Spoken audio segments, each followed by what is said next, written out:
యువరానికి ఒక డౌట్ వస్తుంది. అదే నేను కొన్ని ఇంగ్లీష్ పదాలు వాడుతున్నాను అనుకోకండి, ఇప్పుడున్న వాళ్ళకి అందరికి అర్థం కావాలని. గ్రాంధిక భాష మాట్లాడితే చాలా మందికి అర్థం కాదు అని కొన్ని ఇంగ్లీష్ పదాలు నేను ఇప్పుడు ఈ రోజుల్లో ఉన్నటువంటి వాళ్ళకి కథ చెప్తున్నాను తప్ప వాళ్ళకు నేనేం కథ చెప్పడం లేదు కదా. పూర్వకాలంది పూర్తిగా సంస్కృతం మాట్లాడడానికి, గ్రాంధిక భాష మాట్లాడడానికి ఏదైతే పదజాలం వాళ్ళు వాడారో, ఎందుకంటే కొన్ని నేను అప్పట్లో నాకు చాలా అనుభవాలు అయినాయి. బ్రహ్మముహూర్తంలో లేచి ఇట్లా చేయాలంటే బ్రహ్మముహూర్తంలో ఇదేం పాడలేదా, ఏం మాట్లాడుతున్నావు అన్నారు కొందరు. లేదా అయ్యప్ప స్వాములలో మాల వేసుకున్న వాళ్ళు, నేను అప్పుడు ఫోన్ నెంబర్ ఇస్తే చాలా మంది ఫోన్లు చేసే వాళ్ళలో బ్రహ్మముహూర్తం అంటే లేదు పాడలేదు అంటే ఇంకా వాళ్ళకి బ్రహ్మముహూర్తం గురించే తెలియదు అని చెప్పి నేను అందుకే కొన్ని పదాలు ఇంగ్లీష్ పదాలు వాడుతుంటాను మ్యాక్సిమం. అంటే తెలుగే మాట్లాడతాను, అక్కడక్కడ కొంచెం కొంచెం ఇంగ్లీష్ ఏదైతే వచ్చేటో వస్తుంటాయి. సరే, యువరాణి గారికి ఈ గుడిసె దగ్గరికి రాగానే ఈ పెద్దావిడనే అడుగుతుంది, అమ్మా ఇప్పుడు ఈ గ్రామంలో ఎటువంటి పూజలు చేయడం లేదు, శివాలయము మూతబడ్డది, అలాగే ఈ గ్రామ దేవతకు కూడా పూజలు చేయడం లేదు, అయినా వీళ్ళకి ఇంత ధనము, పొలాలు పండడము, ఏ చిన్న పని చేసినా ఎక్కువ డబ్బులు రావడము, వ్యాపారం చేసిన డబ్బులు రావడము, ఎందుకు ఇలా జరుగుతుంది, అసలు దీని కథ ఏమిటి అని అడుగుతుంది సందేహంగా. అప్పుడు ఆ గ్రామదేవత అలాంటి ఆ పెద్ద ఆమెనే గ్రామదేవత, కానీ వీళ్ళకి తెలియదు. ఆ పెద్ద ఆవిడ ఏమంటుందంటే ఇది వీళ్ళది ఇప్పుడు చేస్తున్నటువంటి వీళ్ళ అదృష్టమో కష్టమో కాదు, ఇది ఈ భూమిలో కొంతకాలం క్రిందట ఇంద్రుడు సచీదేవి వచ్చి ఇక్కడ దేవాలయం శివాలయం స్థాపించి అనేక పూజలు వ్రతాలు దీక్షలు చేసి అనేక మందికి దైవయజ్ఞం కానీ అతిథి దేవోభవ అని చెప్పి అలాంటి కొన్ని ధార్మికమైనటువంటి కార్యక్రమాలు కొన్ని సచీదేవి ఇంద్రుడు వచ్చి చేయటం వల్ల ఆ పుణ్యఫలం వలన ఈ గ్రామానికి ఇప్పుడు వీళ్ళు పూజలు చేయకున్నా కూడా ఆ పుణ్యం వీళ్ళని రక్షిస్తుంది. అందుకే ఇక్కడ ఏ ఒక్కరు చిన్న చేసినా కూడా ఎక్కువ ధాన్యం రావడం అనేది సంభవిస్తుంది. అంటే పుష్కలదేవికి చాలా ఆశ్చర్యం కలుగుతుంది. అదేంటమ్మా, దేవలోకంలో ఉండేటటువంటి ఇంద్రుడు భూలోకానికి రావడం ఏంటి, పూజలు చేయడం ఏంటి, కొంచెం ఆ కథ వివరంగా చెబుతారా అని భక్తి శ్రద్ధలతో అడుగుతుంది. అప్పుడు ఆ పెద్దావిడ అంటుంది, ఇంద్రుడు అంటే చాలా మందికి స్త్రీలోలుడని తాగుబోతు అని చెప్పి చాలా మంది అనుకుంటుంటారు, మీరేంటమ్మా ఇంత భక్తిగా అడుగుతున్నారు అని అంటే, మనం చూసేటివి అన్ని నిజం కాదు. త్రిమూర్తులు ఇంద్రునికి అంత పెద్ద పదవి ఇచ్చారంటే దాని వెనకాల ఏదో ఉండి ఉంటుంది. ఆ స్త్రీలోలత్వం అనేది నాకు కూడా తెలిసి ఏవో ఎక్కడో ఒక దగ్గర 2-3 చోట్లలో జరిగిందే తప్ప మొత్తం కాదు కదా. కొంచెం వివరంగా చెప్పండి అమ్మా, అసలు సచీదేవి ఇంద్రుడు ఎందుకు భూలోకానికి వచ్చారు, ఎలా పూజలు చేశారు అని చెప్పి అడగడం జరుగుతుంది.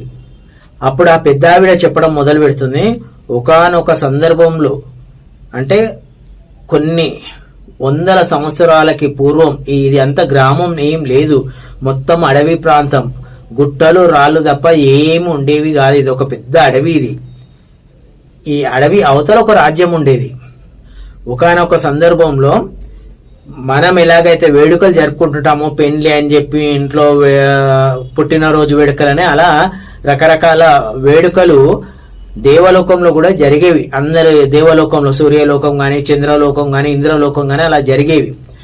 అయితే ఈ ఇంద్రుని భార్య సచీదేవి కొన్ని వేడుకలకు పిలిస్తే వెళ్ళేవాళ్ళు. లేడీస్ అందరు ఒక దగ్గర, జెంట్స్ అంతా ఒక దగ్గర ఉంటారు కదా, అట్లా లేడీస్ అంతా ఒక దగ్గర ఉన్నప్పుడు ఈ కొంతమంది దేవుళ్ళకి ఈర్ష్య కలిగేది, ద్వేషం, ఈర్ష్య, అసూయ కలిగేది. ఎందుకంటే ఇంద్రుడు కశ్యప ప్రజాపతికి ఆదితికి 9వ సంతానం, అంటే చిన్నవాడు.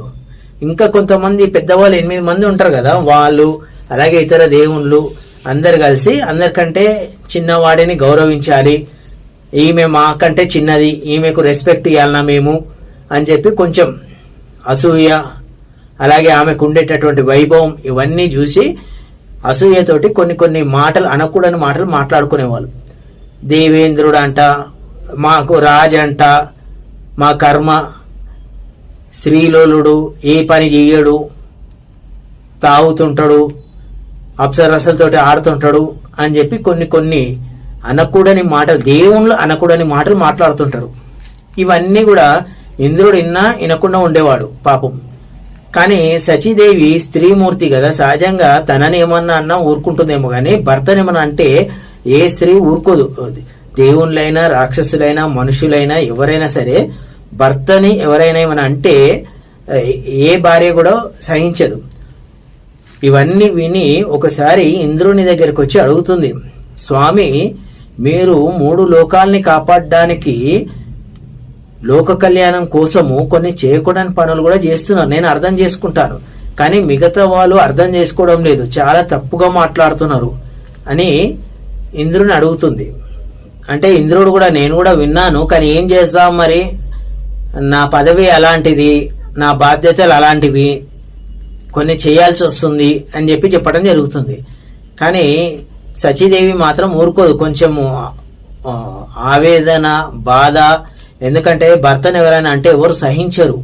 కాబట్టి సచీదేవి అంటుంది, స్వామి మీరు ఇన్ని మంచి పనులు చేసినా కూడా ఇంత అర్థం చేసుకోలేని అటువంటి దేవుళ్ళు కనీసం వాళ్ళకు నచ్చజెప్పడానికి కూడా ఎందుకు మౌనంగా ఊరుకుంటున్నారు అని చెప్పి అంటుంది.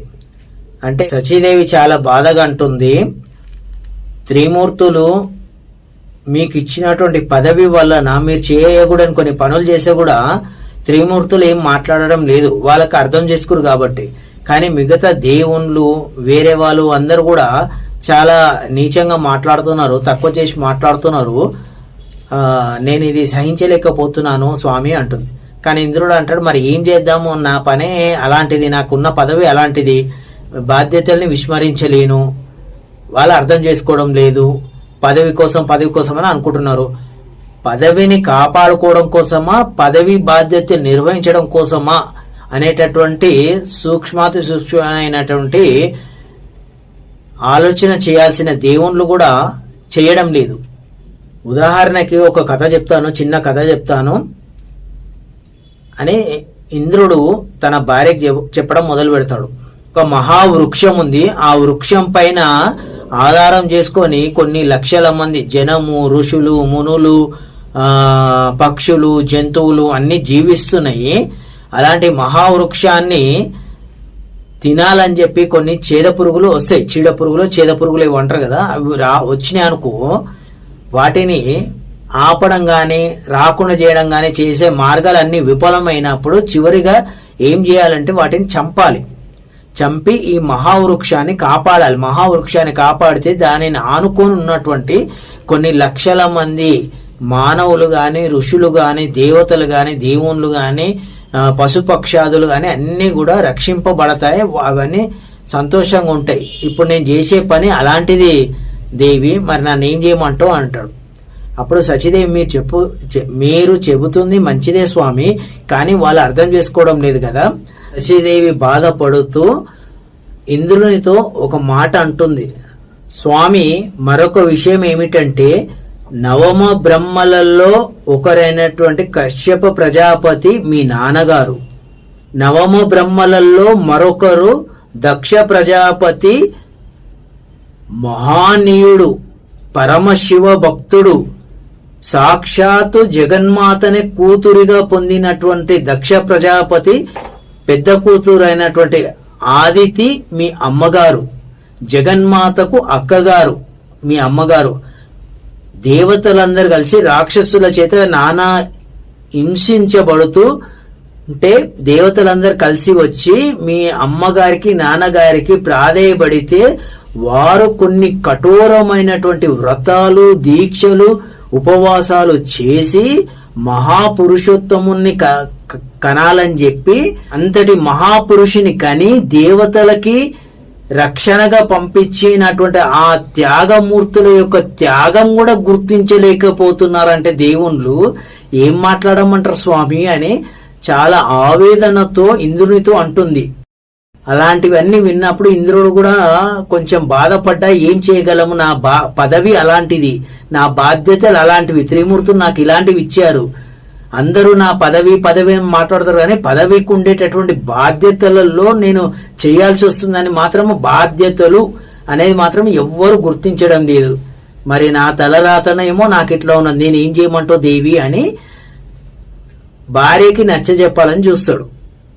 అప్పుడు భార్య ఏమంటుందంటే, ఇవన్నీ సహించే ఓపిక నాకు లేదు స్వామి, మనం వీటికి ఎక్కడో ఒక దగ్గర మనము దేవతలకు అందరికీ కనువిప్పు కలిగించాలి మీరు చేసేటటువంటి, లేదా ఇవన్నీ మనకు పదవులు వద్దు, వెళ్ళి ఆ త్రిమూర్తులు పరమేశ్వరుని అడుగుదాం అని చెప్పి అక్కడి నుంచి అందరు కైలాసానికి వెళ్ళడం జరుగుతుంది ఆ భార్య భర్తలు.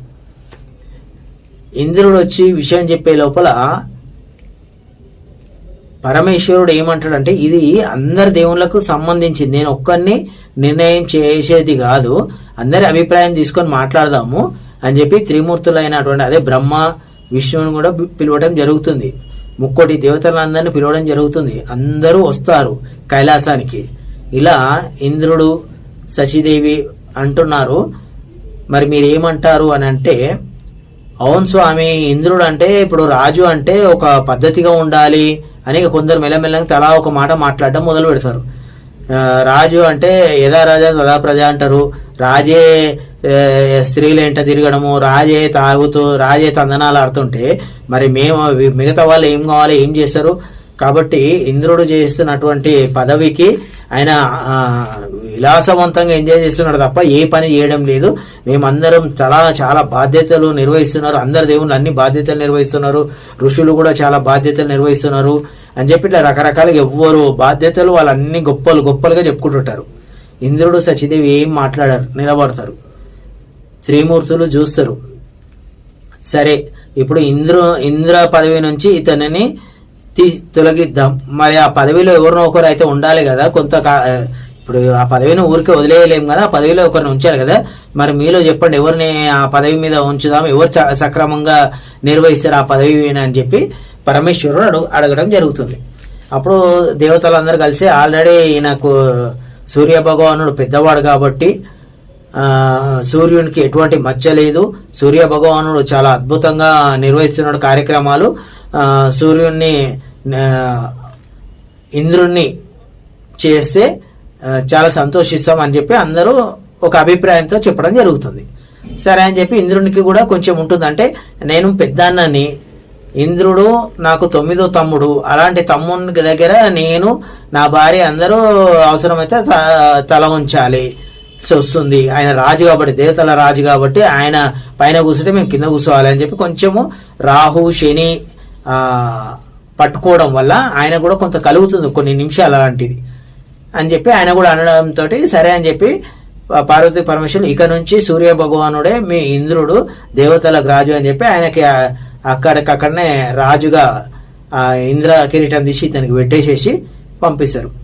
ఈ ఇంద్రుడికి శచీదేవికి ఏమంటారంటే, సరే భూలోకానికి మీరు వెళ్ళండి, మీకు ఇష్టం వచ్చిన చోట బ్రతకండి, ఎలా అంటే అలా బ్రతకండి అని చెప్పి 2 అద్భుతమైన ఉంగరాలు, మహిమాన్వితమైన ఉంగరాలు పరమేశ్వరుడు వీరిద్దరికి ఇస్తారు చెరొకటి. మీకు ఎలా కావాలనుకుంటే అలా విడివిడిగా, ఒకరిగా కాకుండా విడివిడిగా ఎవరికి ఇష్టం వచ్చినట్టు వాళ్ళు బ్రతకండి, మీరు ఏది కోరితే అది ఈ ఉంగరము అంగుళ్యము క్షణాల్లో తెచ్చిస్తుంది, అక్షయపాత్ర లెక్క. మీరు ఏమి కోరుకుంటే అది, భూలోకం మొత్తం తిరగండి, మీకు ఎలా కావాలనుకుంటే అలా బ్రతకండి, కలిసిమెలిసి బ్రతుకుతారా, విడివిడిగా బ్రతుకుతారా, మీకు ఎవరికి ఎట్లా ఇష్టం వస్తే అట్లా బ్రతకండి కొంతకాలం, మీ ఇష్టం వచ్చినంత కాలం అని చెప్పి వాళ్ళకి 2 అద్భుతమైనటువంటి ఉంగరాలు ఇచ్చి పంపిస్తారు. ఆ ఇద్దరు మాకు అవసరం లేదు అని చెప్దాం అనుకుంటారు, కానీ అందరి ముందు అప్పటికే అందరూ అవమానం చేస్తున్నారు. ఇప్పుడు మహాదేవుడు ఇచ్చినటువంటి ఉంగరాలు వద్దు అన్నమంటే అహంకారం పొగరు అనుకుంటారని ఏమీ మాట్లాడకుండా ఆ 2 ఉంగరాలు చెరొకటి తీసుకుని వాళ్ళ చేతిలో పెట్టుకొని మహాదేవునికి త్రిమూర్తులకు నమస్కరించేసి భూలోకానికి వస్తారు. ఎక్కడికి వస్తారు అంటే, ప్రస్తుతం ఇప్పుడు పుష్కలదేవి ఈ పెద్ద ఆమె ఎవరైతే మనం ఇక్కడ ఏదైతే ఉన్నామో ఈ ప్లేస్కి అప్పుడు అన్ని కొండలు గుట్టలు రాళ్ళు ఉండేవి.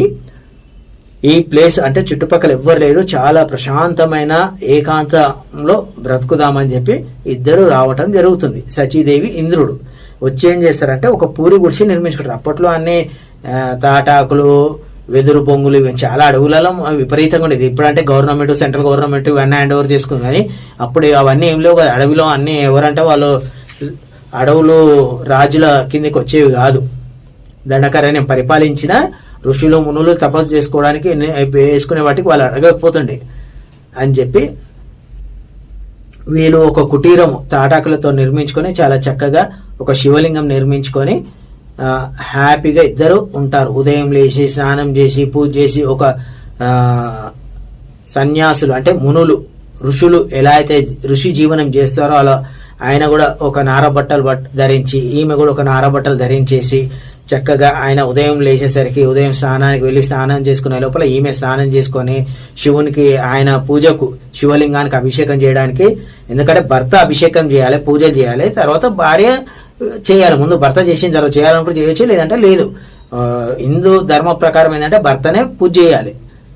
కాబట్టి ఆయన నదికి వెళ్ళి స్నానం చేసి వచ్చే లోపల ఈమె దగ్గరలోనే నది దగ్గరలో పెట్టుకుంటారు వీళ్ళు.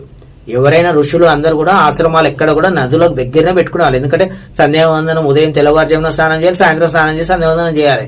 అందుకు వాళ్ళకు నీళ్లు చాలా అవసరం అభిషేకం చేయడానికి, సంధ్యావందనం చేయడానికి. కాబట్టి దగ్గరలో స్నానం చేసుకుని ఆయన నదికి వెళ్ళి స్నానం చేసి వచ్చే లోపల ఈమె కుటీరంలో దగ్గర స్నానం చేసుకుని శుచి శుభ్రమై ఆయన వచ్చే వరకు నీళ్లు అన్ని ఏర్పాటు చేసేది. అలా ఆయన పూజ చేసేవాడు, ఈమె పక్కన కూర్చునేది. ఆ తర్వాత ఒకరికొకరు మంచిగా ఆధ్యాత్మిక కథలు చెప్పుకోవడము, భగవన్ నామ స్మరణ చేయడము, ఇలా కొంతకాలం ఉంటారు. ఇలా ఇంద్రుడు సచీదేవి ఇలా ఉన్నారని చెప్పి తెలుసుకొని ఆ చుట్టుపక్కల ఉండేటటువంటి ఋషులు కుటుంబ సమేతంగా భార్య సమేతంగా వచ్చి వీళ్ళని కలిసేవాళ్ళు. కలిసినప్పుడు ఏం చేస్తుండే, ఇంద్రుడు వాళ్ళకు కావాల్సినటువంటి గౌరవ మర్యాదలన్నీ చూసుకునేవాడు. అంత దూరం నుంచి వచ్చిరని చెప్పి సచీదేవి చక్కగా వాళ్ళకప్పుడు కట్టెల పొయ్యిలు కుండలు ఉండేవి, అవి తెచ్చుకొని మంచి చక్కగా ఆమె ఎటువంటి మహిమాన్వితమైన ఉంగరం పరమేశ్వరుడు ఇచ్చినా సరే వీళ్ళకి అనేక మహిమలు ఉన్నా ఏవి వాడలేదు. సామాన్యమైనటువంటి జీవనం సాగించాలి అని చెప్పి ఎంత ఆనందంగా ఉంటారో, ఎంత సంతోషంగా ఉంటారో, ఒకరికొకరు చెప్పుకుంటారు. అయ్యో సచీదేవి అయితే ఆనందంగా, ఇంకా చాలా ఆనందంగా, స్వామి మనము ఇంద్రలోకం అని చెప్పి ఇంతమంది అందరూ మనకు ఉండేటటువంటి బంగారు నగలు ఇవన్నీ చూసేవాళ్ళు, కానీ మనము ఈ 3 లోకాలు సంతోషంగా ఉండడం కోసం ఎన్ని ప్రేమ ఆప్యాయత ఇవన్నీ వదిలేసేసి బాధ్యతలు అని చెప్పి మీరు ఎంత నిర్వహిస్తున్నారు, మీకు అనుగుణంగా నేను చేయడము, కేవలం మనకు ఉండేటటువంటి ఆ పదవి ఆ నగలను చూసి మాట్లాడే వాళ్ళే కానీ మనం చేస్తున్నటువంటి గొప్ప పనుల గురించి ఎవ్వరు కూడా మాట్లాడడం లేదు స్వామి. ఇప్పుడు చూడు ఎంత ప్రశాంతంగా ఉంది స్వామి అని చెప్పి ఆయన ఎలాగైతే కూర్చుంటాడో ఆయన పాదాల దగ్గర ఒత్తుకుంటూ, అదే విష్ణుమూర్తికి లక్ష్మీదేవి పాదాలు ఒత్తినట్టే ఏ భర్తకైనా భార్య చేయాల్సిందే సేవ మార్గం. అది భార్య భర్తలు ఎందుకు చేస్తారన్నా పక్కన వేరే విషయంగా చెప్తాం, అది పతివ్రత లక్షణాలలో చెప్పుకుందాం. అది అలా ఇంద్రునితో ఉండడము, ఇంద్రుడు కూడా చాలా ప్రశాంతంగా ఆమెతోటి కబుర్లు చెప్పుకుంటూ అసలు లోకంతో ఎటువంటి ఎవరితో సంబంధం లేకుండా చాలా ప్రశాంతంగా ఉండేవాళ్ళు. ఆ వచ్చి చుట్టుపక్కల ఉన్నటువంటి ఋషులు భార్యలు వచ్చి వీళ్ళతోటి ఉండి వీళ్ళ అన్యోన్యతను చూసి ఆశీర్వదించి వెళ్ళేవాళ్ళు, ఇట్లనే ఉండనని చెప్పి. అయితే వీళ్ళ తండ్రి కశ్యప మహాముని ఆదితి, కశ్యపుడు ఆదితి ఇలా వీళ్ళు అడవిలో ఉన్నారని తెలుసుకొని బాధపడుతూ వస్తారు. అయ్యో ఇంద్రలోకంలో 3 లోకాలకి రాజు రాణి ఇంత కటిక నేలపైన ఇంత అడవిలో ఇలా ఉన్నారు పాపం అని చెప్పి వాళ్ళని పరామర్శించి అవసరమైతే ఏమైనా వరాలు చేద్దామని చెప్పి మళ్ళీ దేవతలకు నచ్చ చెప్పి పదవి అప్పగిద్దామని చెప్పి రావటం జరుగుతుంది. వస్తే వాళ్ళని సాధారణంగా గౌరవించి పితృదేవతలకి చక్కగా తల్లిదండ్రులకు ఆయన సేవ చేయటము, ఆమె కూడా అత్తగారు మామగారు అని చెప్పి వాళ్ళకి ఇష్టమైనటువంటి వంటకాలన్నీ వండి వాళ్ళని ఇంత బాగా చూసుకుంటారు. సేవ చేయటము, విసనకర్రతోటి విసరటము. మామగారికి ఒక కోడలు సాధారణమైనటువంటి ఒక మహాపతివ్రత కోడలు అత్త మామని ఎలా చూసుకున్నా చక్కగా అన్ని ఎటువంటి అహంభావం లేకుండా చూసుకుంటూ మళ్ళీ వాళ్ళ అయ్యో అత్తగారు మామగారు ఆ పదవిలో ఉన్నప్పుడు మాకు అసలు మిమ్మల్ని పట్టించుకునేంత తీరిక లేకుండే, సేవలు ఏర్పాటు చేసేవాళ్ళం కానీ మేము స్వయంగా సేవలు చేసేటటువంటి ఇది మాకు కుదరలేదు. ఈ రోజు మాకు చాలా ప్రశాంతంగా ఉంది, ఆనందంగా ఉంది, సంతోషంగా ఉంది. స్వయంగా మీకు మేము సేవలు చేయటము, అత్తమామలంటే ప్రత్యక్ష అమ్మ నాన్నలు దైవంతో సమానం అని చెప్పి సచీదేవి ఎంతో ఆనందపడిపోయి అత్తమామలకి సేవలు చేయటము, వండి పెట్టటము, కొన్ని రోజులు అలా చేస్తుంటే అయ్యో వీళ్ళు బాధపడుతున్నారే అనుకుని వచ్చినటువంటి కశ్యప మహాముని ఆదిత్యకి ఎంత ఆనందపడిపోతారో, అయ్యో 3 లోకాలకు రాజు రాని మీరు బాధపడతారు అనుకొని మేము వస్తే అసలు ఏమీ లేకుండా ఈ పూరి గుడిసెలో ఇంత ఆనందంగా సంతోషంగా ఉన్నారేంది తల్లి అని చెప్పి ఆశీర్వదించి ఇంకా కొన్ని విషయాలు, చాలా విషయాలు చెప్పడం జరుగుతుంది. ఎంత ఆప్యాయంగా ఉంటారంటే అత్త కోడలు కాదు, తల్లి బిడ్డల్లా ఉంటారు. ఆమె చేసేటటువంటి సేవలు, మర్యాద ఇవన్నీ చూసి ఆదిత్య గారికి కూడా చాలా ఆనందం వేస్తుంది. ఇలాంటి కోడలు ఉంటే అసలు ఆ కుటుంబమే ఎంతో గొప్పదని చెప్పి కోడల్ని పొగిడి, అమ్మ మీకు ఏదైనా అవసరం అనుకుంటే మాకు తలుచుకోండి, మేము ప్రత్యక్షమై మీకు ఏం కావాలంటే అది ఇస్తాము అని చెప్పి, ఇంకా అంటే ఎక్కువ కాలం వాళ్ళకు వేరే బాధ్యతలు ఉంటాయి కాబట్టి కశ్యపుడు ఆదిత్య అక్కడి నుంచి బయలుదేరడం జరుగుతుంది. ఉన్నంత కాలం మాత్రం చాలా మంచిగా చూసుకుంటారు.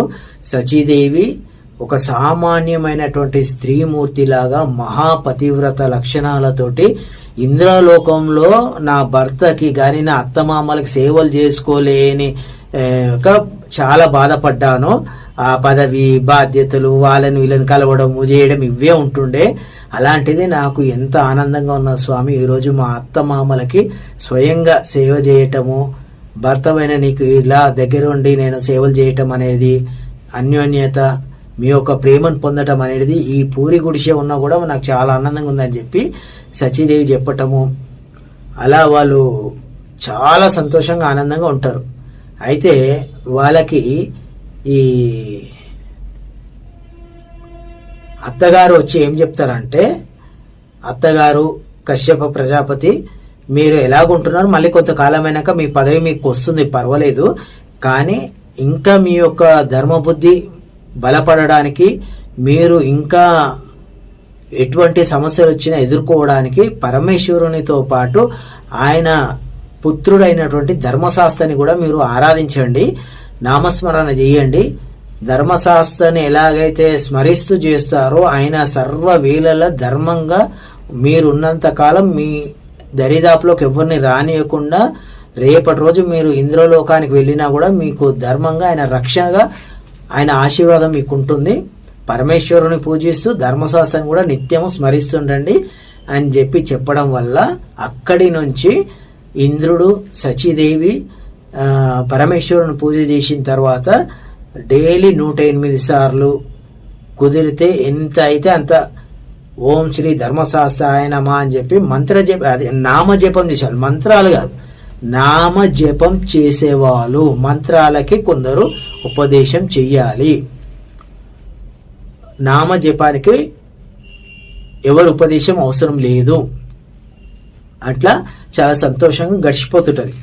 ఇక అక్కడ దేవలోకంలో ఏం జరుగుతుందంటే, ఇదే సమయంలో దేవేంద్రుడు, ఈయన సూర్యుడు అని చెప్పేసరికి ఆ కిరీటం నెత్తి మీదకి వచ్చేసరికి రాహు శని ఆయన నెత్తి మీద ఉండడం వల్ల ఆయనకి ఎక్కడ లేని ఇది వచ్చేస్తుంది మొత్తం. ఇక నేనే సర్వం, అది ఇది సూర్యమండలానికి నేనే అధిపతిని, ఇంద్రలోకం కూడా నేనే అధిపతిని అని చెప్పి ఈ ఇంద్రుడు ఊకే రాక్షసులతోటి వైరం తెచ్చుకోవడము, రాక్షసులతోటి యుద్ధాలు చేయడము, మనమందరం ముందు కూడా ఇవన్నీ కాదు, అసలు యుద్ధం లేకుండా ఏం చేయాలని చెప్పి ఆలోచిస్తుంటారు అందరూ కూర్చొని. అసలు యుద్ధం అవసరం లేదు, యుద్ధాలు చేసి ఎందుకు, వీళ్ళు రాక్షసులను చంపడము, వాళ్ళ భార్యలు విధవడం, మన దేవతలు సాచిపోవడము, వీళ్ళకు భగవానుడు మీటింగ్ ఏర్పాటు చేసినప్పుడు అందరితో అలా ఒకటి మాట్లాడుతూ చివరికి ఏం చేస్తారంటే, సూర్యుడు అందరు అంటారు సూర్యకిరణాలు పడ్డప్పుడు డే టైంలో రాక్షసులకు శక్తి తగ్గిపోతుంది, రాత్రి పూటనే వాళ్ళు యుద్ధాలకు వచ్చేవాళ్ళు,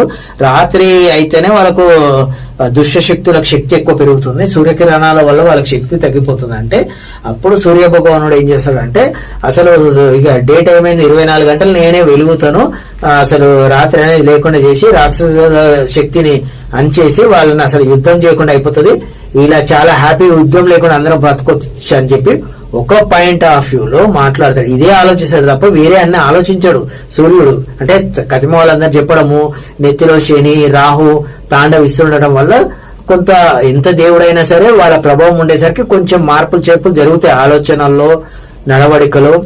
అప్పుడు సూర్య భగవానుడు చెప్పి 24 గంటలు వెలుగుతుంటాడు, అసలు చీకటి అనేది ఉండదు. దీనివల్ల రాక్షసులకు శక్తి రాదు, యుద్ధం జరగదు. కానీ భూలోకంలో గాని 3 లోకాలలో రాత్రింబగలు అనేది ఉండదు. ఔషధ మొక్కలు చచ్చిపోతుంటాయి అందరికి, దేవుళ్ళైనా రాక్షసులకైనా, భూలోకానికి పాతాళ లోకానికి అన్నిటికీ సూర్యకిరణాలు పడుతున్నాయి, కొన్ని మొక్కలు మొలుస్తాయి, లేకపోతే ఏది కొన్ని సూర్యకిరణాలు పడాలి, తర్వాత చంద్రకిరణాలు కూడా పడాలి. పడ్డప్పుడే రాత్రింబగలు అని చెప్పి రోజులు గడుస్తుంటే మొక్కలు చెట్లు పెరగడం గానీ, పిల్లలు పెరగడం గానీ. ఇక్కడ ఏమైతుంది, 24 గంటలు ఈయన సూర్యుడు ఉద్భవించేసరికి 24 గంటలు మొత్తము డే టైమ్ ఉండేసరికి సూర్యుడు మధ్యలో చాగిపోయేసరికి బగబగ మండిపోతూ కొన్ని చెట్లు చిన్న చెట్లు మాడిపోవటము, పిల్లలకి పెద్దలకి ఎండ దెబ్బ తగలడము, అలాగే అసలు రాత్రింబగలు లేకపోవడం వల్ల ఎవరికి ఏం చేయాలో అర్థం కాదు. 24 గంటలు 24 గంటలు అనుకుంటాం, అసలు గంటలే లేవు కదా, మధ్యాహ్నం తోటే అయిపోయింది. ఎంతసేపు అని కూర్చుంటాం, ఏం చేస్తాం. ఇప్పుడంటే మనకు సెల్ ఫోన్లు, ఆ ఫోన్లు, ఈ ఫోన్లు వచ్చి ఎన్ని గంటలు వచ్చినా టైం పాస్ చేస్తుంటాం. అక్కడ టైం పాస్ కావడానికి ఏం లేదు. ఇంకా ఆడ సంధ్యావందనం చేయాలి. ఋషులందరూ కూడా ఉదయము సాయంత్రం సంధ్యావందనం చేస్తారు సంధికాలంలో. అలాంటిది అసలు సంధికాలం లేదు, సంధ్యావందనం లేదు. అటు రాక్షసులకు క్షీణిస్తుంటది శక్తి, అలాగే దేవతలకు కూడా ఇక్కడ శక్తి క్షీణిస్తుంటది. ఎందుకంటే ఋషులు గాని, మహాపతివ్రతలు గాని, మహాభక్తులు గాని ఉదయం సాయంత్రం సంధ్యావందనం అని ఏర్పాటు చేశారు. ఉదయం సాయంత్రం పూజలు చేసి యజ్ఞాలు చేసి ఆవిష్టిస్తుంటేనే వాళ్ళకి శక్తి. మనకు అన్నం తింటే శక్తి ఎట్లనో ఈ సెల్ ఫోన్ లో ఛార్జింగ్ పెడితే ఛార్జింగ్ ఎట్లా అవుతుందో, అలాగే దేవతలకు కూడా ఏంటంటే ఋషులు సంధ్యావందనం చేయటము, ఇతర మనుషులు యజ్ఞాలు యాగాలు పూజలు అన్ని చేస్తేనే వాళ్ళకి శక్తి వెళ్తుంది. అలాంటిది మొత్తం దేవతల శక్తి కూడా క్షీణించిపోతుంటది, అటు రాక్షసుల శక్తి క్షీణించిపోతుంటది.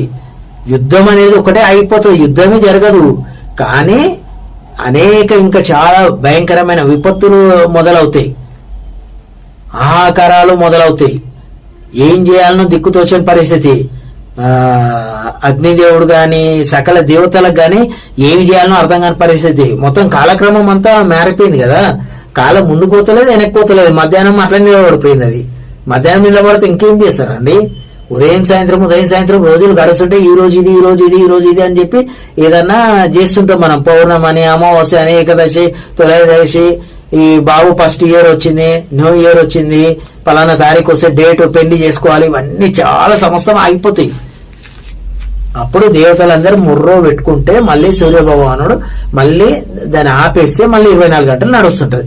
మళ్ళీ యుద్ధం మొదలవుతుంటది రాక్షసులతోటి. ఇంకా చేయాలి, రాక్షసులతో యుద్ధం చేయాలి. అప్పుడు ఆ ఇంద్రుడు ఉన్నా చేసినా అవే, ఏ ఇంద్రుడు వచ్చినా ఇంకా మార్పులు చేర్పులు ఏం లేవు వీటికి.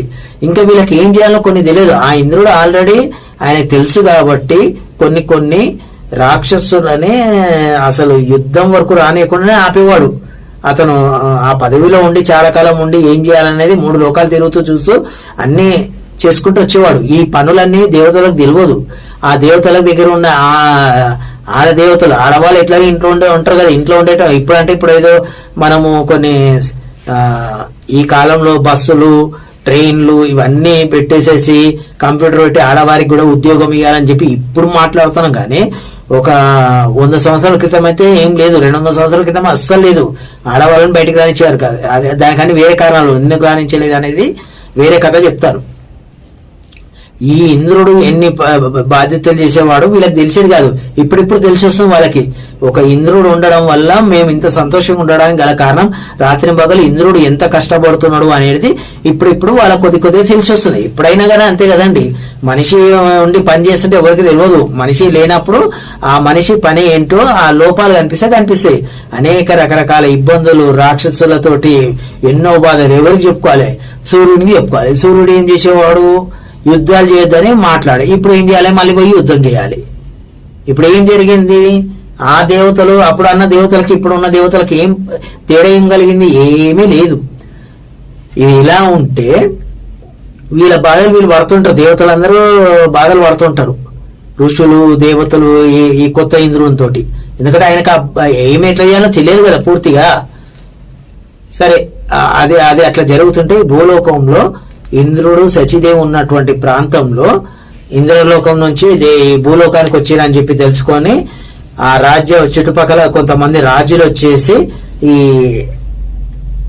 సచీదేవికి కొన్ని ఆశలు చూపిస్తారు.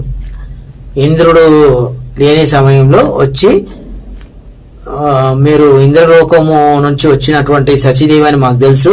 ఇంద్రుడు ఇప్పుడు పదవి లేదు, ఏమీ లేదు, మా దగ్గర రాజ్యం ఉంది, నగలు ఉన్నాయి, మిమ్మల్ని మంచి చూసుకుంటాం, మాతో వచ్చేయండి అని చెప్పి కొంతమంది రాజులు వచ్చి ఆమెకు ప్రలోభాలు పెడుతుంటారు. ఆమె అంటది, ఒక మహాపతివ్రతతోటి మీరు మాట్లాడకూడని విషయాలు. మరి ఇంద్రుడు కూడా చేశాడంటే ఇంద్రుడి విషయాలు పక్కన పెట్టండి. మీరు ఇంద్రుడు లోక కళ్యాణం కోసం చేశాడు, అవి మీలాంటి మూర్ఖులకు ఎంత చెప్పినా అర్థం కాదు. కాబట్టి దయించి ఇంకొకసారి ఇలాంటివి వస్తే నేను శాపం పెడితే రాయిగా మార్చి పాడేస్తా, వెళ్ళిపోండి, ఇంకోసారి ఇలాంటి విషయాలతో నా దగ్గర రావద్దు అని చెప్పి మీ నగలు ఈ రాజ్యాలన్నీ మా శ్రీవారి కాలి గోటికి కూడా సరిపో. మేము చూడని నగల, మేము చూడని లోకాల, మేము చూడనివా, మేము ప్రశాంతంగా మేము చేస్తున్నటువంటి త్యాగము గాని, మా వారు ఇంద్రుడు చేస్తున్నటువంటి త్యాగం గాని, లోక కళ్యాణం కోసం చేస్తున్నటువంటి ఆయన విషయాలని తప్పుగా అర్థం చేసుకుంటారు. కాబట్టి వాళ్ళకందరికి తెలిసి రావాలని చెప్పి మేము కొంతకాలం ఇక్కడ వచ్చి ఉన్నాం, మంచిగా ఉన్నాము, దయించి ఇంకొకసారి ఇలాంటి మాటలతో వచ్చిరంటే నేను శాపం పెడతాను, జాగ్రత్త, తస్మాత్ జాగ్రత్త అంట కన్నెర్ర చేసి చూస్తుంది. అంతే, ఇక భయపడి రాజులు ఎవరు మళ్ళీ ఆ ఉద్దేశంతో అక్కడికి రారిగ. ఇది జరిగిన కొంతకాలానికి ఏం జరుగుతుందంటే ఆ పక్క రాజ్యంలో కొంతమంది రాక్షసులు పడతారు.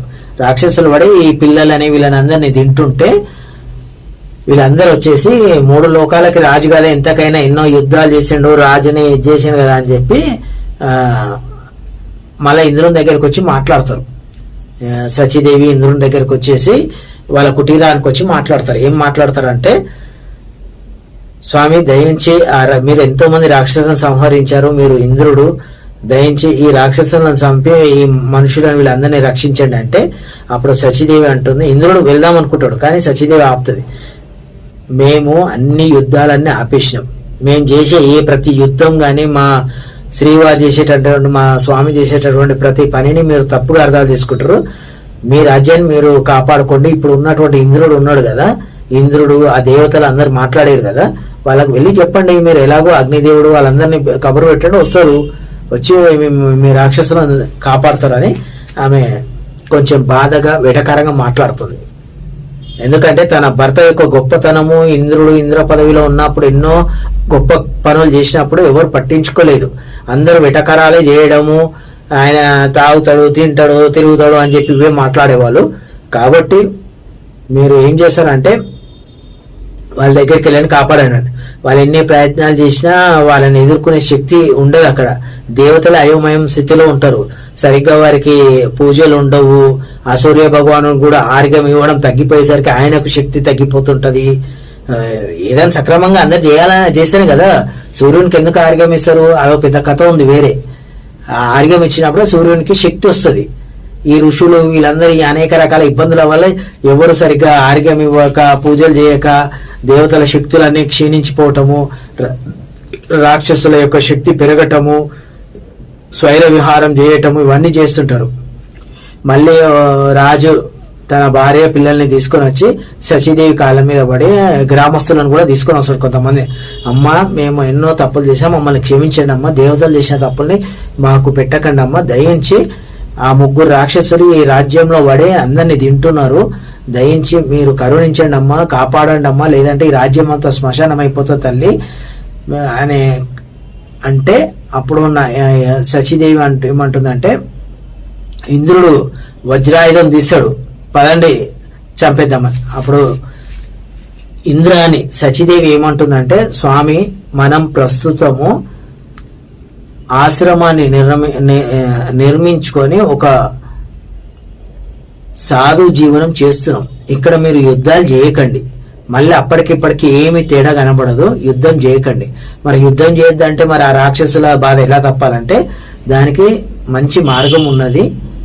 ప్రతిరోజు మీరు 2 బస్తాల ధాన్యము, కట్టెలు ఇవన్నీ నాకు పంపించండి అని చెప్పి ఆ 3 రాక్షసులకు గ్రామస్తులు, రాజు అందరూ సంతోషించి, అంతే కదా 2 బస్తాల బియ్యం, రోజు కట్టెలు, కొంచెము పప్పులు, ధాన్యాలే కదా ఇవ్వడము, రాక్షసులు మమ్మల్ని తినకుండా ఉంటే చాలమ్మా ఇస్తామని చెప్పి ఒప్పుకుంటారు. వాళ్ళ అది పెద్ద విషయం కాదు కదా, వాళ్ళు రోజు పంపిస్తుంటారు. ఈ 3 రాక్షసులను పిలుస్తుంది సచీదేవి. పిలిచి, అయ్యా మీరు ఎన్నో యుద్ధాలు చూశారు, ఎంతో మంది తింటున్నారు, మనిషి హింస అనేది చాలా మహాపాపం అని అంటే, మా రాక్షస జాతి, మా జాతి మేము తినడమే అని అంటే సంతోషం స్వామి. మీరు మీ జాతి పరంగా తినడానికి మీకు ఆహారం భగవంతుడు మనుషులని పెట్టిర్రు, సంతోషం. కానీ అలాగే భక్త ప్రహ్లాదుడు వీళ్ళందరూ కూడా చాలా మంది ఉన్నారు. వాళ్ళందరూ చిరంజీవులు ఎలా అయ్యారో చూడండి. ఒక పని చేద్దాం, మీరు మనుషులను తినాలనుకుంటే తినండి, కానీ నేను ఈ రోజు వండి పెడతాను ఆహారం మంచిగా, మీకు కడుపు నిండి మంచిగా అనిపించిందంటే మీకు రోజు వండి పెడతాను. ఆకలికే కదా మీరు తట్టుకోలేక మాట్లాడుతున్నది, వాళ్ళని తినొద్దు అంటారు. మాంసము రక్తము తినే మాకు మీ సాధు జంతువులది ఈ ముని ఆశ్రమాలలో ఉండేటటువంటి వంటలు మాకెందుకమ్మా, మాకు రుచించమని అంటారు. పర్వాలేదు నాయనలారా, ఎందుకంటే ఆ పెద్ద ఏళ్ళ నుంచి ఉన్నది కదా ఇంద్రాని, వీళ్ళంటే పిల్లలే కదా వాళ్ళ ముందు. ఏమి లేదు నాయన, దయించి ఒక్కసారి నేను వండి పెడతాను, తినండి. ఆ తర్వాత మీరు నచ్చకపోతే మీరు మొత్తం అందరినీ ఎంతమంది తింటారో తినండి అని చాలా ప్రశాంతంగా ధర్మశాస్త్రాన్ని స్మరించుకుంటూ చెప్తుంది. అప్పుడు ఏమవుతుందంటే, సరే ఒక మాటనే కదా, ఏం వండి పెడుతుందో ఎట్టుంటుందో చూద్దామని చెప్పి అవుతారు. ఈ 2 బస్తాల బియ్యం తెచ్చినప్పుడు ఆమెనే పెద్ద పెద్ద అండలు తీసుకొని దగ్గరుండి సచీదేవి శ్రీ ధర్మశాస్త్రాన్ని స్మరిస్తూ వండుతుంది. ఒక 4-5 రకాల వంటలు వండి వాళ్ళకు ముగ్గురికి వడ్డిస్తుంది. ఎంత గుమగుమలాడిపోతాయో వంటలు. ఇట్లాంటి భోజనం మేము రాక్షసులం ఎప్పుడు తినలేదమ్మా, మాకు ఏమైనా జంతువులో మనుషుల రక్తమో మాంసాహారం తినడమే మాకు అలవాటు, ఇది చాలా బాగుందమ్మా, దయించి మాకు రోజు వండి పెడితే మేము ఎవరిని తినమమ్మా అని చెప్పి ప్రార్థిస్తాం. దాన్ని ఏముందేనైనా రండి రోజు వండి పెడతాం, నాకేం పని పాటు ఉన్నదని అని చెప్పి రోజు ధర్మశాస్త్రాన్ని స్మరిస్తూ, శివపూజ అయిన తర్వాత ధర్మశాస్త్రాన్ని స్మరిస్తూ ఆమె వండుతూ వాళ్ళకి ముగ్గురికి పెట్టేది. కొన్ని రోజులు అలా తిన్న తర్వాత ఈ ముగ్గురిలో రాక్షస గుణాలు పోయి సత్వ గుణాలు అలవడతాయి. మంచి మానవత్వం కలిగినటువంటి మనిషి గుణాలు కలిగి ఇక వీళ్ళు ఏం చేస్తారంటే, రోజు కొన్ని చెట్ల నుంచి కట్టెలు తీసుకురావడము, కొందరు బియ్యం ఏరడము, కొందరు కూరగాయలు కొయ్యడము, అమ్మ మేము కూడా సాయం చేస్తామని చెప్పి ఆ ముగ్గురు రాక్షసులు తలా ఒక పని చేయడము, వాళ్ళకి రక్షణగా ఉండడము, అలా కొంతకాలం నడుస్తుంటది. ఈలోగా పైన ఇంద్రలోకము అతలకుతలం అయిపోతుంది, దేవలోకం అతలకుతలం అయిపోతుంది, దేవతలకందరికి శక్తి క్షీణించిపోతుంటది, ఏం చేయాలనో అర్థం కాదు. అప్పుడు అందరికి తెలిసి పరమేశ్వరుని ప్రార్థిస్తారు. అందరు కలిసి ప్రార్థించి, ఏం స్వామి ఇంత దయాహీనంగా ఇంత జరిగిపోతుంది ఏంది అని అంటే, మీకు తెలియని విషయాలు ఏంటంటే, ఇంద్రుడు కొన్ని చేయకూడని పనులు అని మీరు చూస్తున్నారు, కానీ అతను కొన్ని పనులు చేయడం వల్లనే లోక కళ్యాణం కోసం అతను చేశాడు. అతను సొంతంగా ఏది చేయలేదు, అదే శివాజ్ఞ వల్ల ఆ క్షణంలో అతనికి శనిగ్రహం రాహుగ్రహం కలగడము, అది లోక కళ్యాణం కోసము. ఒక్క నిమిషం అతను చేసినటువంటి ఆ 2-3 పనులు మీరు మాట్లాడుతున్నారు. కానీ మీరు ఇంతమందికి, ఇన్ని దేవతలకు గాని దేవుళ్ళకు గాని మనుషులకు గాని 3 లోకాలు ప్రశాంతంగా ఉండడం కోసం ఆ భార్య భర్తలు అహర్నిశలు ఎంత శ్రమ పడుతున్నారు, ఎంత కష్టపడుతున్నారు అనేటటువంటి మీరు మిగతా విషయాలన్నీ ఏమి ఆలోచించకుండా ఏదో 2-3 విషయాల్ని పైన, అది కూడా అంతర్లీనంగా దాని అంతరార్థం కూడా ఆలోచించకుండా కేవలం పైన మాత్రమే చూస్తూ మీరు మాట్లాడారు. కాబట్టి అందుకే వాళ్ళని భూలోకానికి పంపించిన, వాళ్ళకి అన్ని వరాలు ఇచ్చి అద్భుతమైనటువంటి ఉంగరాలు ఇస్తే వాళ్ళు ఆ శక్తిని కూడా వాడుకోలేదు. చూడండి ఒకసారి భూలోకంలో వాళ్ళిద్దరు ఎంత ప్రశాంతంగా అడవిలో ఉన్నా కూడా, వాళ్ళు అసలు ఈ పదవిలో ఉన్నప్పుడు కూడా ఇంత కూడా ఆనందం లేరు. ఆ అడవిలో కుటీరంలో ఉన్నటువంటి అక్కడ ఉన్నటువంటి దాంట్లో ఎంత ఆనందంగా ఉన్నారో ఒకసారి వెళ్ళి చూడండి, మీకు అర్థమవుతుంది. వాళ్ళు చేసిన త్యాగం ఏందో మీకు అర్థమవట్లేదు. అందుకే వాళ్ళు ఏం చేసినా కూడా, ఇంద్రుడు ఏదైనా చేసినా కూడా మేము త్రిమూర్తులం తొందరగా ఎందుకన్నాం మేము, దాని వెనుకల ఒక అర్థం ఉంది, అంతరార్థం ఉన్నది. ఇంద్రుడు కొన్ని చిన్న పనులు తప్పు చేసినా సరే, ఇప్పుడు 10 మంది రాక్షసులను సంహరించకపోతే వాళ్ళు కొన్ని లక్షల మందిని తింటారు అనుకున్నప్పుడు ఈ 10 మంది రాక్షసులను చంపాలి. మేము దేవుళ్ళం కూడా అంతే కదా, దుష్ట శిక్షణ శిష్ట రక్షణ అని చేసేది అన్నప్పుడు అప్పుడు దేవతల కనువిప్పు కలిగి, క్షమించండి దేవా మా తప్పు అయిపోయిందంటే, మమ్మల్ని కాదు క్షమించమని అడగడము. పాపం మహాసాధ్వీమని, మహా తపస్వి, మహాపతివ్రత అయినటువంటి ఆ ఇంద్రుని భార్యని, ఇంద్రుడు కూడా మంచివాడే కానీ ఆమె మనసుని బాధ పెట్టారు మీరు. ఒక మహాపతివ్రత అయినటువంటి స్త్రీమూర్తి ఇంద్రాని, సచీదేవిని మీరు బాధ పెట్టారు మనసుని. మీరందరూ వెళ్ళి ఆమె క్షమాపణ చెప్పి మళ్ళీ ఆమె పదవికి తీసుకొని వస్తేనే మీకు అన్ని సక్రమంగా నడుస్తాయి, లేదంటే పూజలు ఉండవు సరిగా, ఇవన్నీ చాలా బాధ్యతలు ఉంటాయి. సూర్యునికి ఉండే పనులు వేరే ఉంటాయి, కానీ ఈ ఈ పనులు ఎలా చేయాలనేది సూర్యునికి తెలియదు. ఆయన పనులు ఆయనకు తెలుసు. మళ్ళీ ఆయన పదవి ఇంద్రుడు కూడా చేయలేడు. అది ఎవరి గొప్పతనం వాళ్ళకు, ఎవరి పని వాళ్ళకు ఉంటుంది అని చెప్పి పరమేశ్వరుడు నచ్చజెబితే అప్పుడు ఈ దేవతలందరూ కూడా ఈ భూలోకంలో ఇంద్రుడు సచిదేవి ఉన్నటువంటి అడవి ప్రాంతానికి రావటం జరుగుతుంది. లోపలికి వస్తుంటే ఈ ముగ్గురు రాక్షసులు ఎవరో దేవతలు యుద్ధానికి వస్తారు, మా అమ్మ మీదకి వస్తారు అని చెప్పి ముగ్గురు అడ్డుపడతారు. ఎవరిని లోపల రానియారు. ఎవరు మీరు మా అమ్మ దగ్గరికి వచ్చారంటే ఒక్కొక్కరు తలకాయలు లేచిపోతాయి అని చెప్పి ఆయుధాలు ఎత్తారు. అనేసరికి వాళ్ళు అయ్యయ్య మేము ఆమె దర్శనం కోసం వచ్చినాము, యుద్ధానికి రాలేదని చెప్పినా కూడా లోపల రానియారు. మళ్ళా ఇంద్రుడు సచిదేవి కుటీరంలోంచి బయటికి వస్తారు. బయటికి వచ్చి చూస్తారు. చూసిన తర్వాత అయ్యో మన వాళ్ళే రాని అన్నమ్మా అంటే అప్పుడు రానేశారు.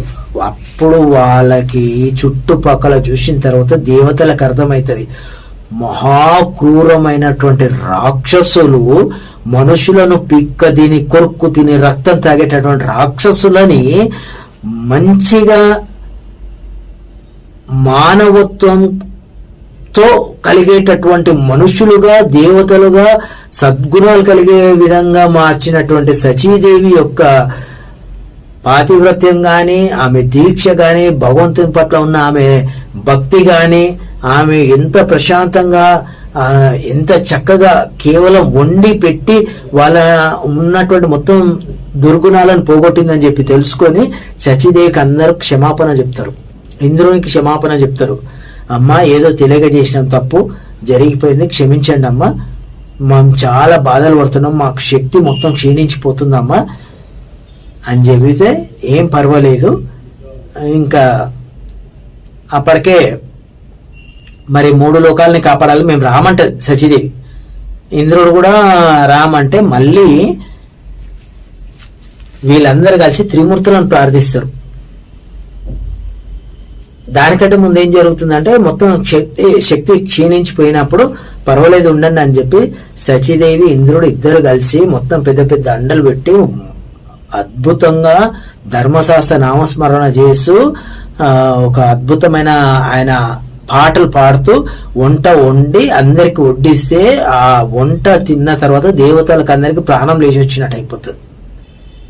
మనం చాలా ఆకలితో ఉండిపోయి ఎవరైనా ఇంత అన్నం పెడితేనే ఉంటుంది. అట్లాంటిది ఆమె దైవనామ స్మరణ చేస్తూ ఆ ధర్మశాస్త్ర యొక్క నామస్మరణ చేస్తూ వీళ్ళకు వడ్డించడం వల్ల ఆ నామంలో ఉన్నటువంటి శక్తి, ఆమె కల్మషం లేనటువంటి మనసు, అలాగే ఇంద్రుని మనసులో కూడా ఎటువంటి కలశం ఉండదు. అంటే తప్పుడు ఆలోచనలు లేకుండా మంచిగా అందరు మంచి జరగాలి, అందరికి మంచి జరగాలని ఇద్దరు కోరుకొని, భార్యాభర్తలు ఇద్దరు కోరుకొని అందరికి అన్నం వడ్డేసి అందరు తిని ప్రశాంతంగా ఉండి, అమ్మ మీరు వచ్చే వరకు మేము ఈయనే ఉంటామని చెప్పి కొన్ని రోజులు ఆడనే ఉంటారు. వాళ్ళు ఎంతమంది వచ్చినా భార్యాభర్తలు ఎటువంటి విసుక్కోకుండా అతిథి దేవో భవ అన్నారని చెప్పి ఆ వచ్చిన వాళ్ళు అతిథులుగా వచ్చారు కాబట్టి వండి పెట్టడం జరుగుతుంది. కొద్ది రోజులు అయిన తర్వాత ఇంకా ఇట్లా కాదు, ఇంకా లోకాలన్నిటిని కాపాడాలని చెప్పి త్రిమూర్తులను ప్రార్థిస్తే త్రిమూర్తులు ప్రత్యక్షమై అప్పుడు చెప్తారు, ఎలాగో మీరు అనుకున్నది వాళ్ళకి తెలిసి వచ్చింది,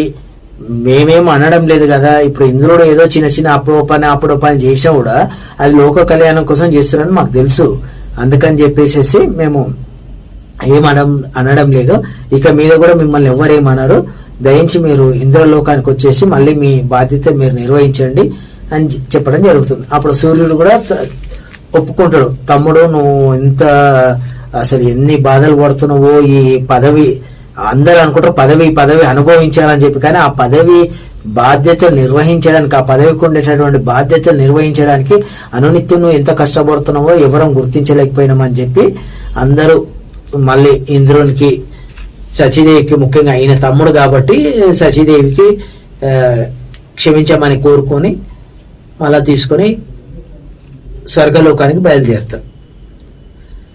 ఇప్పుడు మనం ఇక్కడ తెలుసుకోవాల్సింది ఏంటంటే, అలాగే ఈ విషయంలో మాట్లాడుతూ మీకు ఇప్పుడు నేను చెప్తుంది ఏంటంటే ఇంద్రుడు అదేదో మన సినిమా వచ్చింది అంతే. చాలా దాంట్లో ఆ ఒక్క సినిమా కాదు, ఏ పండితులు మాట్లాడినా చేసినా కూడా పెద్ద పెద్ద వాళ్ళు మాట్లాడినా అదే మాట్లాడతారు. ఇంద్రుడు స్త్రీలోలుడు అహల్య నదికి స్నానం కాలేదని చెప్పి. అక్కడ జరిగినటువంటి వాస్తవం ఏమిటంటే శ్రీరామచంద్రమూర్తి అవతారం తీసుకోకముందే పరశురాముల వారు ఉంటారు, కానీ పరశురాముల వారి జన్మ కంటే ముందే జరుగుతుంది. రావణాసుడు కొన్ని లక్షల సంవత్సరాల నుంచి జీవించి ఉంటాడు. రావణాసుడు ఏది మన హిరణ్యక్షుడు హిరణ్యకశిపుడు మరణించిన తర్వాత కొన్ని వాళ్ళ తరాలు జరిగిన తర్వాత ఈయన రావణ బ్రహ్మ జన్మ అదంతా అదో పెద్ద కథ, పక్కన పెడతాం, తర్వాత చెప్తాం. ఆయన ఏం వరం కోరుకుంటాడు అంటే మనుషులు వానరుల చేతిలో చనిపోవాలని చెప్పి. ఈ మనుషులు ఆయన ముందు అందరినీ నలిపేసేటాడు, పెద్దగా ఎవరిని లెక్క చేయడు. ఆయనకు ఉండేటటువంటి దివ్య శక్తులు, కొంచెం శక్తులు అవి కలిగినాయి అంటే వానరులకు కొన్ని పుట్టుకతో కొన్ని శక్తులు వచ్చాయి. దైవశక్తులు అని కాదు, కానీ రాక్షసులకు ఎట్లా శక్తులు వచ్చేటివి అలాగే అప్పుడున్న వానరులకు వచ్చేటి. రకరకాల చెట్లు ఎగరడం చేయడం, ఇంత పెద్ద కొండలు, అలాంటి వానరులని నాశనం చేయాలనుకున్న టైంలో ఈ వానర జాతిని రక్షించాలి, శ్రీరామచంద్రమూర్తికి సహాయం అందించేది ఈ వానర జాతి కాబట్టి ఆ వానర జాతిని రక్షించడం కోసం ఇంద్రుడు ఏం చేశాడంటే ఈ అహల్య ఏదైతే మనం గౌతమముని అహల్య అనుకుంటారు కదా, అహల్య మహాపతివ్రత, ఇలా నా అంశతోటి నీకు బిడ్డ జన్మిస్తాడంటే ఆమె ఒప్పుకుంటుందో ఒప్పుకోడు అని చెప్పేసి ఆమె తెలియకుండా ఆమెకు ఒక అంశ, ఈయన యొక్క అంశతోటి ఆమెకు బిడ్డనివ్వాలని చెప్పి. ఇక్కడ సంసారం కాదండి, దేవతలు సంసారం చేయడు, 9 నెలలు గర్భం ధరించుడు, ఈ అంబులెన్స్ లో వచ్చి తీసుకుపోడు, డాక్టర్లు పరీక్షలు చేయడము, ఇవన్నీ మనుషులకు మనకు వాళ్ళకు కాదు. ఇంద్రుడు ఏం చేస్తాడంటే ఆ శ్రీరామచంద్రమూర్తి అవతారం రాబోతుంది, ఆ శ్రీరామచంద్రమూర్తికి సహాయంగా ఉండడానికి వానరులు కావాలి, ఈ వానర జాతిని రక్షించడం కోసం అని చెప్పి ఇంద్రుడు ఎవరో ఒక స్త్రీమూర్తి చేత తన యొక్క మహాశక్తి కలిగినటువంటి పుత్రుడికి జన్మనివ్వాలని చెప్పేసి చూస్తే మహాపతివ్రత అయినటువంటి అహల్యదేవి కనిపిస్తే మళ్ళీ ఈయనకు చెప్తే గౌతముడు ఒప్పుకోడో లోక కళ్యాణం కోసము ఆయన ఏమైనా శాపం పెడతాడో ఆమె ఏమైనా శాపం పెడతాడో అని చెప్పి చెట్టు చాట నుండి చూస్తాడు. కోడి కూత అదే 4 గంటలకేమో కోడి కూస్తుంది, దానికంటే ముందే ఈయన దొంగ కోడి లెక్క వేసి అరిచినప్పుడు ఈయన సంధ్యావందనం స్నానం చేసుకుని తొందరగా ముందు వెళ్తాడు. వెళ్ళే లోపల ఈయన గౌతమం అనే రూపంలో లోపలికి వచ్చేసి ఆయన యొక్క శక్తితోటి ఆమెకు శక్తిని ప్రసాదించడం వల్ల ఆమెకు కొడుకు కలుగుతాడు. ఆ కొడుకు వాలి. అంతే తప్ప చూపించినట్టు సంసారం చేయడము, 9 నెలలు గర్భం ధరించుడు ఏముండదు. అవన్నీ దేవతల, మన యొక్క జన్మ వేరు, వాళ్ళ జన్మ వేరు. అక్కడ మొత్తము ఇంద్రుని మన ఎవరు రావణాసురుని వల్ల చాలా మంది బాధపడుతుంటే, మనుషులు మునులు దేవుళ్ళు అందరు బాధపడుతుంటే వాళ్లకు రక్షణగా కల్పించడానికి శ్రీ మహావిష్ణువు రామావతారం ఎత్తబోతున్నాడని, ఆ రామావతారానికి వానర సైన్యము కావాలని, ఆ వానరులనందరినీ రక్షించేటటువంటి ఒక మహాశక్తివంతుడు కావాలని వాలిని కొడుకుగా ప్రసాదిస్తాడు ఇక్కడ. ఆ వాలి తర్వాత ఈ కిష్కింధ రాజుకు అప్పగించేశారు. ఆ గౌతమ ముని క్షణంలో శాపం పెట్టడం, అవన్నీ కూడా అంతరార్థం ఉన్న శ్రీరాముని యొక్క గొప్పతనం చెప్పడానికి. భార్య అంటే ఎలా ఉన్నా ఏలుకోవడం చేయడం అని కాదని అని చెప్పి తర్వాత గౌతమ ముని కూడా ఆమె అహల్యకి శాపం పెట్టిన తర్వాత మళ్ళా మ్యారేజ్ బ్యూరోలలో 5,000 వాడేసి 10,000 వాడేసి నాకు ఇంకో పిల్లని చూడు, నాకు ఇంకో మొగుడిని చూడండి, అట్లా ఏం చేయలేదు వాళ్ళు. ఆయన తపస్సుకి వెళ్ళిపోయాడు. ఈమె శిలగా ఉన్న ఈమె తపస్సు చేసుకుంటుంది. శ్రీరామచంద్రమూర్తి పాదం తగలగడం వల్ల శాపమంతా తొలగిపోయి శ్రీరామ నామం యొక్క గొప్పతనం చెప్పడానికి వీళ్ళు ఇవన్నీ చేసుకొని వచ్చారు.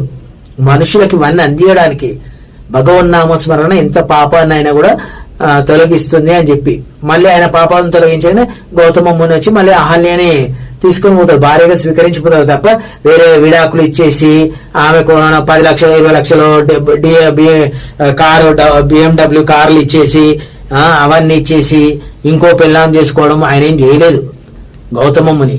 ఆమె కూడా ఎలాగో నన్ను అనుమానించారు కాబట్టి నాకొద్దు, నేను ఇంకో కోటీశ్వరం చూసుకుంటా చేస్తానని చెప్పలే.